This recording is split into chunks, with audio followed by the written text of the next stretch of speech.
All right, so back with part two for the deity Tishpak of Eshnuna, the Mesopotamian god. So yeah, back with part two here. Um, and we ended off, well, if you didn't watch part one and are interested in the god Tishpak, definitely watch that first if you want to. We're going to start here with his associations with other deities. Tishpak's wife was the goddess Kula, known as the Queen of Eshnuna. Much like in the case of her husband, the origin of her name is also uncertain and a matter of scholarly debate. I didn't know that.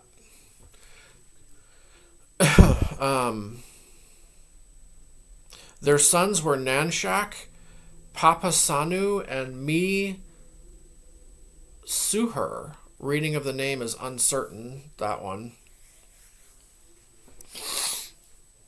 Martin Stahl additionally assumes that the Elamite god Ninshushinak and the Akkadian god Ishtaran were regarded as sons of Tishpak by the compiler of the god list An equals Anum? Oh.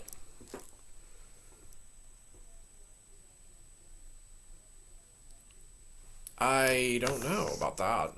That would be interesting, though, if that were true. Um,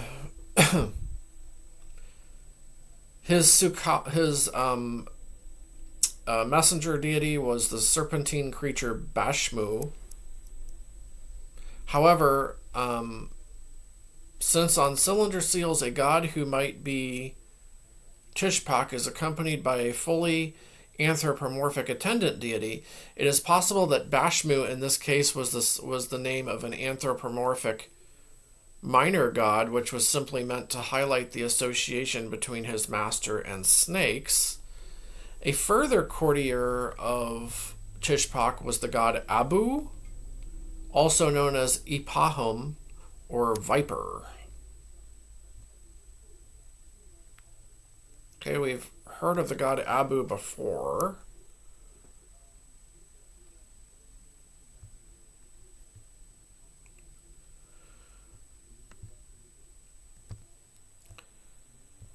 All right. On the seal of Shu Ilia, a king of Eshnuna, Tishpak appears alongside the goddesses Belet Shunir and Belet Teraban. It is assumed that they had their origin north of Eshnuna, where the corresponding cities Shunir and Teraban were most likely located. While Tishpak's epithet, Steward of the Sea, is generally regarded as a sign that he was viewed as the enemy of a marine monster as described in the Labu myth, Wilfred Lambert proposes that it might instead be a rare occurrence of Tiamat outside of the Enuma Elish epic, rather than a mention of ordinary non-personified sea.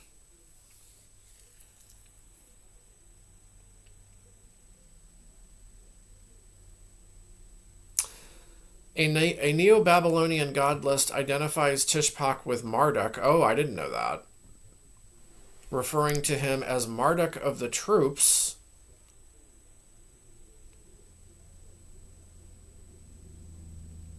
Well, there are some similarities between Tishpak and Marduk. Franz Wigerman argues that the Mushusu started to be associated with Marduk after Hammurabi's conquest of Eshnuna, and suggests that it was a result of influence of the image of Tishpak on that of Marduk. Texts equating Tishpak with another god chiefly known from the official pantheon of Babylon, Nabu, are also known. I didn't know that.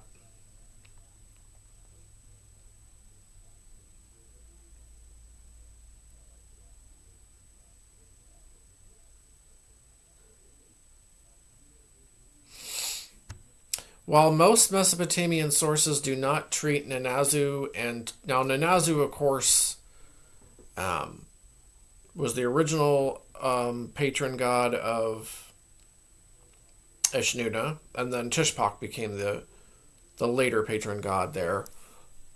So Mesopotamian sources do not treat Nanazu and Tishpak as equivalents, and they appear separately in the prologue of the Laws of Hammurabi, a bilingual inscription from the reign of Shulgi, Shulgi of Ur, lists Tishpak in the Akkadian version and Nanazu in Sumerian as the god worshipped in Ezekiel. That's interesting, though. So there is a connection between the two right there.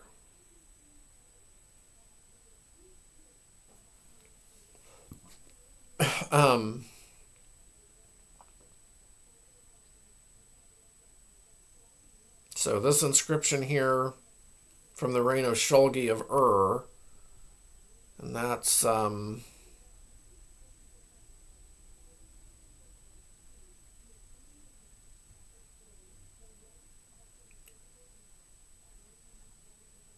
pretty early on.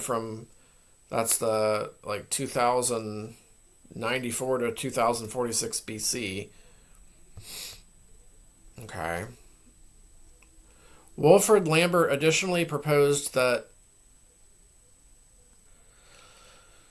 Tishpak could be understood as a deity connected with Ninurta based on his association with Nanazu, who shared many traits with the latter.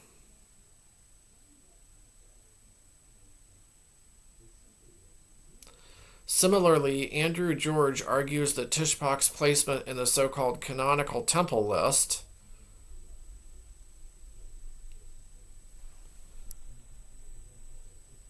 might indicate he was one of the deities who could be syncretized with Ninurta, similar to, Lugal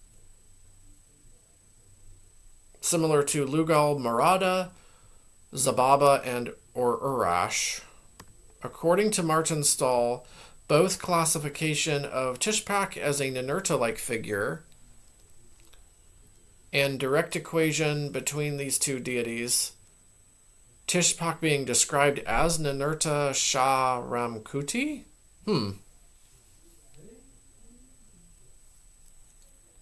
Is attested in a single document each. The Ninurta-like figure is called Ninurta Gestalt.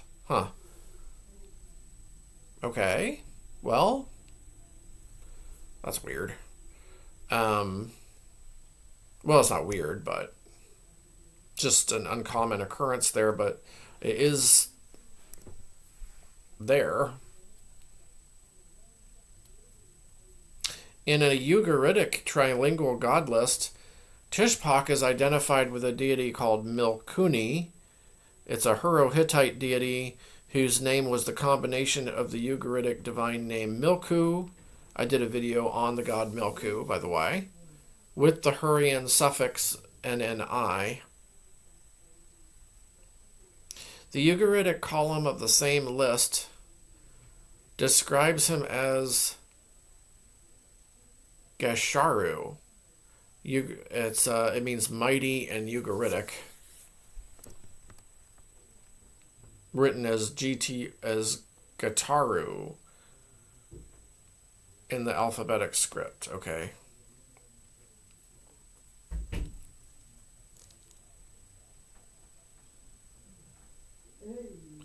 An epithet treated as a divine name in this case, which is applied within the same text to two more Mesopotamian deities whose names are not preserved.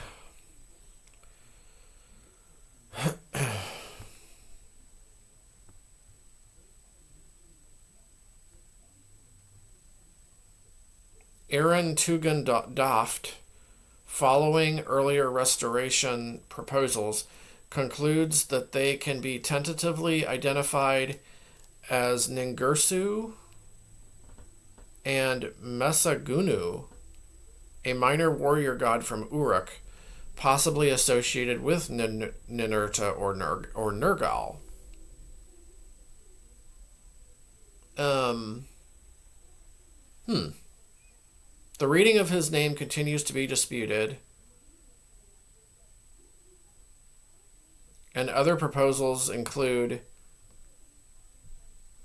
Mesanga Unug, Mesagunug, Pisangunuk, and Pisansagunuga? Wow.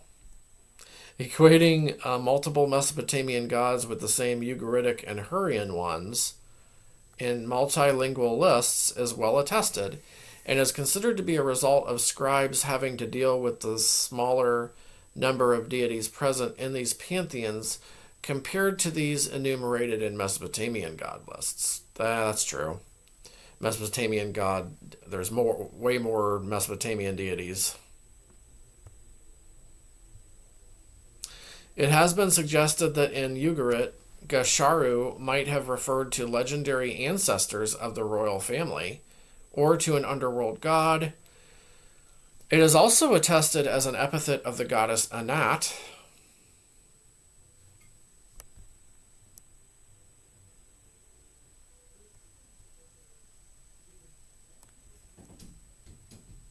The cognate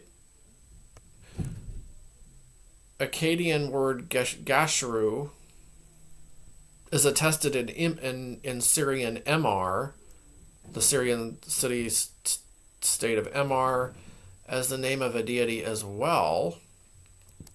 In Mesopotamia, the god Gashru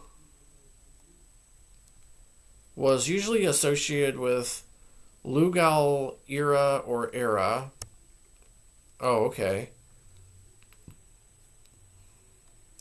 Neo-Babylonian documents, possibly originating in the Iana archive from Uruk, indicate he was worshipped under his own name in nearby Apis. The word Gashru and its derivatives is also attested as the epithet or part of epithets of deities, for example, Adad, Dumuzi, Ishtar, and Ninurta.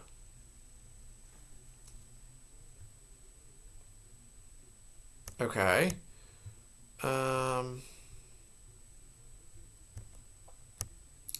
Tishpak was chiefly worshipped as the protective god of Ishnuna, which is Tel Asmar, first appearing there in the Sargonic period. His cult retained a degree of importance through most of the Old Babylonian period, much like his city. His main temple was the Essek Hill, which means pure house. It was originally the temple of Nanazu. Only one reference to a festival of Tishpak, the Kinkum, which is the 12th month of the calendar used in Ishnuna. Oh, it's called Kinkum Isin Tishpak, is known. So it would have been celebrated in the 12th month of the Ishnuna calendar.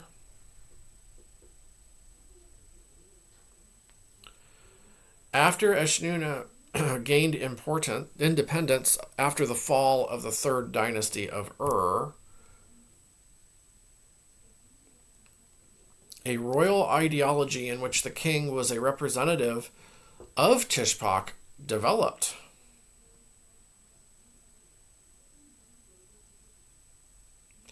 The human ruler of the city was described as an Ensi, and Tishpak as its Lugal.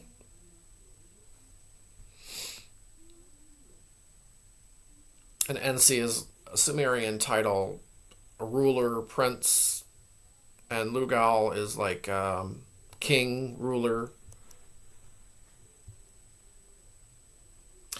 The latter was also referred to with epithets, which in earlier periods belonged to Akkadian royal titularies.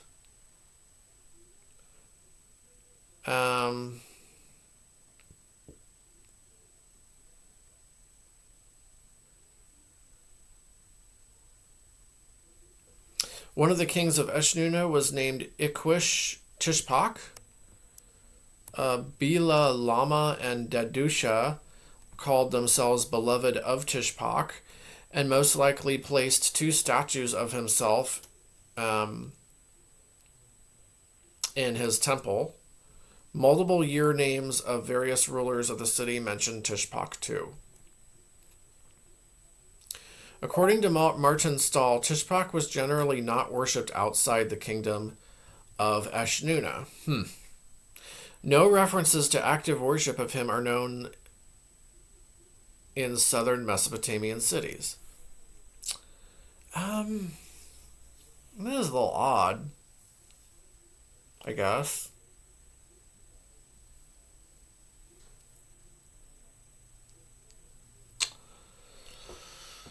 Let's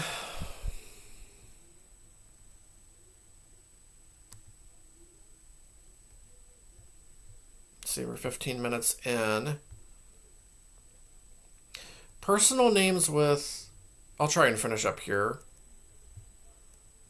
Personal names with Tishpak as a theophoric name are known from Shadupam or Tel Harmal, a city which was located within the borders of the kingdom of Eshnuna.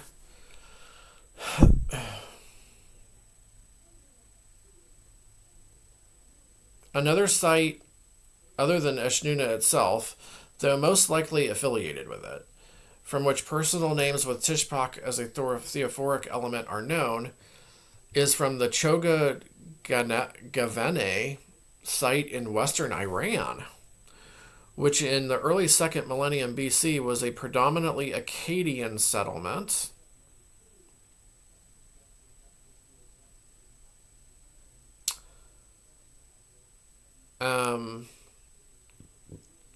The locally used calendar shows affinity with that known from sites in the Diyala area, and on this basis link it with Eshnuna.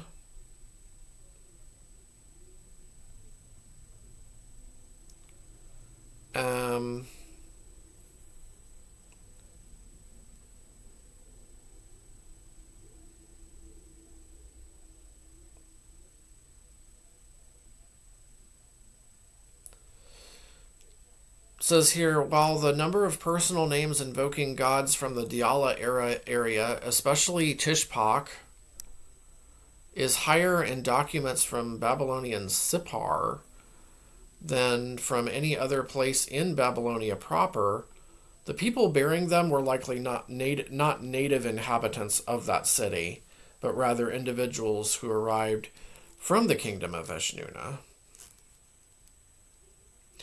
So there is evidence that Sippar was closely linked to Eshnuna, including economic texts, letters, and the existence of greeting formulas invoking the sun god Shamash.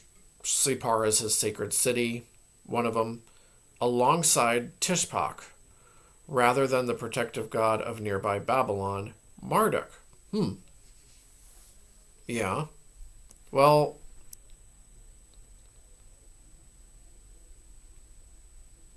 I mean, that's interesting to note. Tishpak is also mentioned in a letter addressed by the official Shamash Nasir to the king Zimri Lim of Mari, relaying an oracle of Turka's protective god Dagon to him. The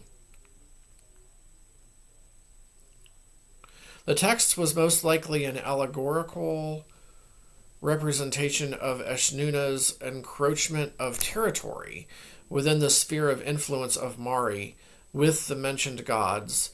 It says Dagon, Tishpak, and the western goddess Hanat, whose words were relayed by the god Yakrab-el. Yakrab-el is another protective god of Turka, representing respectively Mari, Dagon for Mari, Tishpak for Eshnuna, and the goddess Hanat for the Suhum area, or Suhu. Hanat is, by the way, the goddess Hanat is likely the same as the goddess Anat, just further east. She was called Hanat.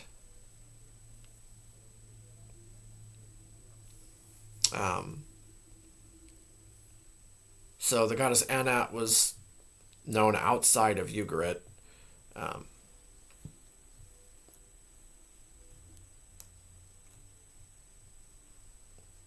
where she could also be called Hanat. Um, so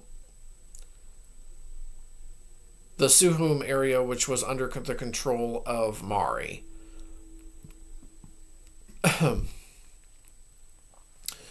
But presumably endangered by the Eastern Kingdom's forces.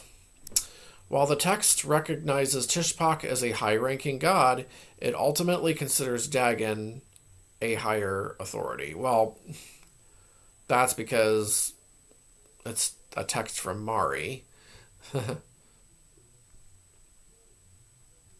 And Dagon, of course, was a very high-ranking god there.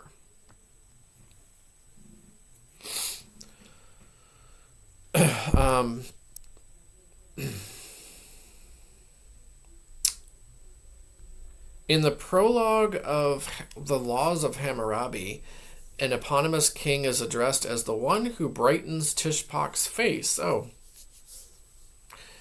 This section additionally mentions Ninazu, indicating it refers to Eshnuna, most likely showing that Hammurabi, after his conquest of said city, presented himself as fulfilling obligations associated with local gods to legitimize his rule.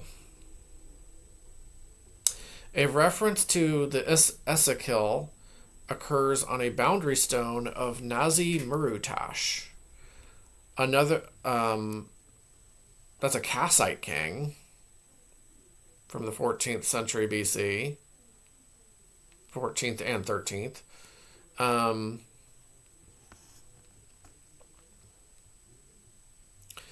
Another Kassite period reference to Tishpak can be found in a curse formula from an inscription of either Kurigalzu I or Kurigalzu II from the city of Dur. It's like a border city with Elam, Mesopotamia and Elam.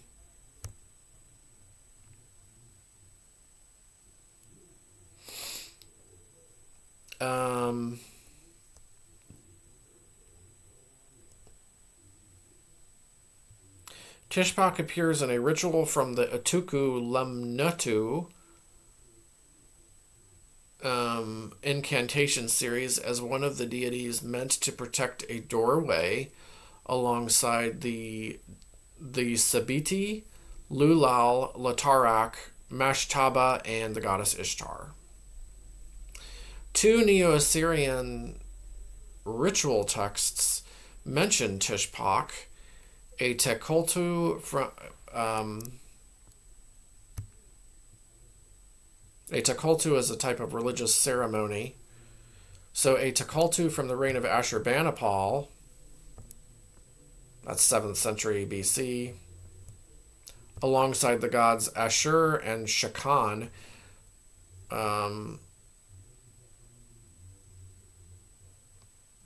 Shakan is like deity associated like with wildlife in the wild areas, the desert areas. And a list of deities worshipped in Ashur. Alongside Kittim, that's a Mesopotamian goddess associated with truth.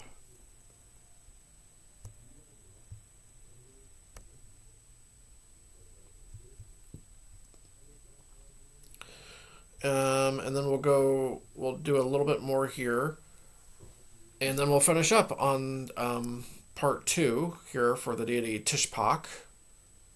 And then I'll later in another video I'll go through the Labu myth. What's preserved of it, at least. One of the tablets from the library of Ashurbanipal narrates Tishpak's triumph over the monster Labu, described as created by the sea, but designated by Enlil, seemingly to serve as punishment similar to the flood in the Atrahasis myth. Oh, designed by Enlil. Okay. Franz Wigerman argues that so the monster Labu was created by the sea and designed by Enlil, it says. Wigerman argues that the narrative shows a number of similarities to the myth of Anzu, the Anzu bird, and to the Enuma Elish, the Babylonian Enuma Elish epic, where Marduk, of course, triumphs over the primordial sea, Tiamat. As pointed out by Lambert, the most similar composition is, however, a fragmentary myth which seemingly casts the god Nergal as the hero. Oh, that's interesting. In which he confronts a sea monster on the behalf of Enlil. I did not know about that fragmentary myth. I'll have to find that. Wigerman proposes that the Labu myth served as an explanation for Tishpak's associations with serpentine creatures such as Mushusu, and as a justification for his installment as the protective god of Ishnuna. Lambert regards Wigerman's theories about the myth as speculations due to the poor state of preservation of its only source, making it impossible to interpret fully. Okay, well, I think that about does it for the god Tishpak here. So, pretty interesting though. So yeah, let me know what you let me know your thoughts and comments below on the god Tishpak. Anything that you would like to add that that hasn't already been said. And I find this deity pretty interesting. I'll do some more on him in the near future. I'd like to go over probably that Labu myth. See what that's all about. I haven't looked at that for quite a number of years, so see if we can get any further information from that about the god Tishpak, and I guess that will wrap it up. This is part 2 of the deity Tishpak, and I'll be back with more deity description videos in the near future.